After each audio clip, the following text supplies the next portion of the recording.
BBMP news 9ಗೆ ಸ್ವಾಗತ. ಮೊದಲಿಗೆ ಮುಖ್ಯಾಂಶಗಳು.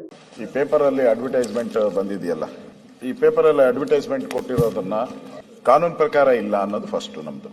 ಪ್ರಮುಖವಾಗಿ ಇಲ್ಲಿ ತಾವು ನೋಡಿ, ಮಹಾತ್ಮ ಗಾಂಧೀಜಿಯವರ ಒಂದು ಫೋಟೋ ಹಾಕಿದ್ದಾರೆ. ಅದ ಎದುರುಗಡೆ ರಾಹುಲ್ ಗಾಂಧಿದ್ ಹಾಕಿದಾರೋ ಯಾರ್ದೋ ಗೊತ್ತಿಲ್ಲ, ನನಗೆ ಸರಿಯಾಗಿ ಕಾಣಿಸ್ತಾ ಇಲ್ಲ. ಇಲ್ಲ ಪ್ರಿಯಾಂಕಾದ್ ಹಾಕಿದಾರೋ ಎಲ್ಲ ಗೊತ್ತಿಲ್ಲ, ಯಾರ್ದು ಗೊತ್ತಿಲ್ಲ. ಇದು ಕಾನೂನು ಪ್ರಕಾರನೂ ಇಲ್ಲಿಗಲ್. ಈಗ ತಾವೇನಾದ್ರೂ ಒಂದು ಹೇಳಿಕೆ ಕೊಟ್ರೆ, ಇಲ್ಲಿ ವಿಧಾನಸಭೆ ಒಳಗಡೆ ಕೊಟ್ಟಿರ್ತೀರಾ ಅಂತ ಇಟ್ಕೊಳ್ಳಿ, ನಾವು ಅದನ್ನ ತಿರುಚಿಬಿಟ್ಟು ಖಾದರ್ ಅವರು ಹಿಂಗ್ ಬೈದ್ರು ಯಾರನೋ ಅಂತ ಹೇಳ್ಬಿಟ್ಟು ನಾವು ಪೇಪರ್ ಅಡ್ವರ್ಟೈಸ್ಮೆಂಟ್ ಕೊಟ್ರೆ ಅದು ನಿಮ್ಮ ವೈಯಕ್ತಿಕ ಹಕ್ಕಿಗೆ ಚ್ಯುತಿ ತರಾಗಲ್ಲ. ಅದು ಇಲ್ಲಿ ಮಹಾತ್ಮ ಗಾಂಧೀಜಿಯವರು ಅದು ಸರಿಯಾಗಿ ಅವ್ರ ಫೋಟೋನು ಹಾಕಿಲ್ಲ, ಮಹಾತ್ಮ ಗಾಂಧೀಜಿ ತರ ಫೋಟೋನು ಹಾಕಿಲ್ಲ. ಗಾಂಧಿ ಬಗ್ಗೆ ಬಹಳ ಮಾತಾಡ್ತಾರೆ. ಗಾಂಧೀಜಿ ಹೇಳ್ದೇ ಇರೋದು, ಗಾಂಧೀಜಿ ಇದ್ದಾಗ ಈ ನರೇಗಾ ಇತ್ತ?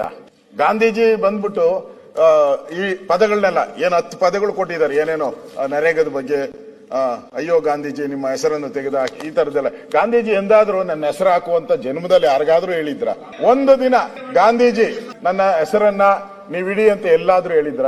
ಯಾವತ್ತೂ ಹೇಳೇ ಇಲ್ಲ. ಕೊನೆಯಲ್ಲಿ ಹೇಳಿದ್ರು, ಕಾಂಗ್ರೆಸ್ ಮುಂದೆ ಏನೇನು ಸ್ವಾತಂತ್ರ್ಯಕ್ಕೋಸ್ಕರ ನಾವು ಕಾಂಗ್ರೆಸ್ ಅನ್ನ ನಿರ್ಮಾಣ ಮಾಡಿದ್ರಿ, ಸ್ವಾತಂತ್ರ್ಯ ನಮ್ಗೆ ಸಿಕ್ಕಿದೆ, ಈ ಕಾಂಗ್ರೆಸ್ ಅನ್ನ ವಿಸರ್ಜನೆ ಮಾಡಿ ಅಂದ್ರು.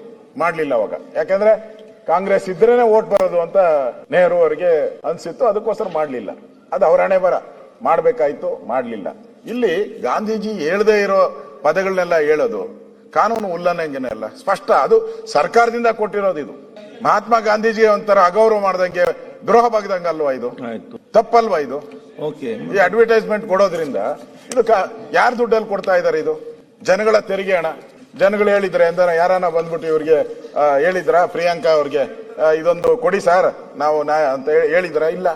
ಇವ್ರ ತೆವಲ್ಗೋಸ್ಕರ ಕೊಟ್ಕೊಂಡಿರೋದು, ಇವರ ತೆವಲುಗಳಿಗೋಸ್ಕರ ಕೊಟ್ಕೊಂಡಿರೋದು. ಇದು ನೀವು ರಾಜಕೀಯ. ನಮ್ಮ ಸುಪ್ರೀಂ ಕೋರ್ಟ್ ಆರ್ಡರ್, ನಿಮ್ಮ ಆಡ್ಗಳೆಲ್ಲ ಸುಪ್ರೀಂ ಕೋರ್ಟ್ ಆದೇಶ ಇದೆ. ರಂಜನ್ ಗೊಗೊಯ್ ಅವರು ಸುಪ್ರೀಂ ಕೋರ್ಟ್ ಆದೇಶ ಇದೆ. ಇದ್ರ ಬಗ್ಗೆನೆ ಒಂದು ಸರ್ಕಾರ ಕಂಪ್ಲೇಂಟ್ ಮಾಡಿದಾಗ ಅದರಲ್ಲಿ ಕ್ಲಿಯರ್ ಆಗಿದೆ, advertisement material should be subject and not directed at the promoting the political interest of the ruling party ಅಂತ ಇದೆ. ರೂಲಿಂಗ್ ಪಾರ್ಟಿ ಅಂತ ಇದೆ. ಇದರಲ್ಲಿ ಪೂರ್ತಿ ಕ್ಲಿಯರ್ ಆಗಿದೆ. ಮತ್ತೆ ಅವ್ರು ಯಾರ್ಯಾರು ಕೊಡಬೇಕು ಅಂತಾನೆ ಇದ್ದಾರೆ. ಏನಾದ್ರೂ ನೀವು ಡೆವಲಪ್ಮೆಂಟ್ ವರ್ಕ್ ಮಾಡಬೇಕಾದ್ರೆ ಕೊಡಿ, ಕಂಪ್ಲೀಟ್ ಆಗಿದ್ರೆ ಕೊಡಿ. ಯಾರಾದ್ರೂ ತೀರ್ಕೊಂಡಾದಾಗ ಅವ್ರು ಕೊಡ್ಬೋದು, ಬರ್ತ್ಡೇ ಮಾಡಿದಾಗ ಅವ್ರು ಕೊಡ್ಬೋದು. ಸರ್ಕಾರದಲ್ಲಿ ಇರುವಂತದ್ದು ಕ್ಲಿಯರ್ ಆಗಿದೆ, ಇದರಲ್ಲಿ ಮೆನ್ಷನ್ ಮಾಡಿದ್ದಾರೆ. ಇವರು ಅದನ್ನೆಲ್ಲ ಬಿಟ್ಬಿಟ್ಟು ಇವತ್ತು ಕೋಟಿಗಟ್ಟಲೆ ಹಣ ಖರ್ಚು ಮಾಡಿದ್ದಾರೆ. ಒಂದೊಂದು ಪತ್ರಿಕೆಗೆ ನನ್ಗೆ ಗೊತ್ತಿಲ್ಲ ಎಷ್ಟೆಷ್ಟು, ಒಂದು 25-30 ಲಕ್ಷ ಆಗ್ಬೋದ ಒಂದೊಂದು ಪತ್ರಿಕೆಗೆ. ಎಷ್ಟು ಕೊಟ್ಟಿದಾರೋ ಗೊತ್ತಿಲ್ಲ, ಇವ್ರು ಅಗ್ರಿಮೆಂಟ್ ಏನ್ ಮಾಡ್ಕೊಂಡಿದಾರೋ ಗೊತ್ತಿಲ್ಲ. ಆದ್ರೆ ಇವತ್ತು ಸರ್ಕಾರದಲ್ಲಿ ಮೊನ್ನೆನೋ ಕಾಂಗ್ರೆಸ್ ಮೀಟಿಂಗ್ ಆಯ್ತು, ಅದ್ರಲ್ಲಿ ಹೇಳಿದ್ದಾರೆ ಹಣ ಕೊಡಿ, ಹಣ. ನನ್ನ ಪತ್ರಿಕೆ ನೋಡಿದೆ ಬೆಳಗ್ಗೆ, ಹಣ ಕೊಡಿ 2 ಕೋಟಿ ಕೊಡಿ, 50 ಕೋಟಿ 20 ಕೋಟಿ ಇದೇ ಕೇಳಿದ್ದಾರೆ MLA ಗಳೆಲ್ಲ. ನಮ್ಮ ಕೆಲವರೆಲ್ಲರೂ ಕೂಡ ಈ ಮೆಡಿಕಲ್ ಬಿಲ್ಗೆ ಕೊಡಕ್ಕೆ ಸರ್ಕಾರದ ಕೈಲಿ ಆಗ್ತಾ ಇಲ್ಲ.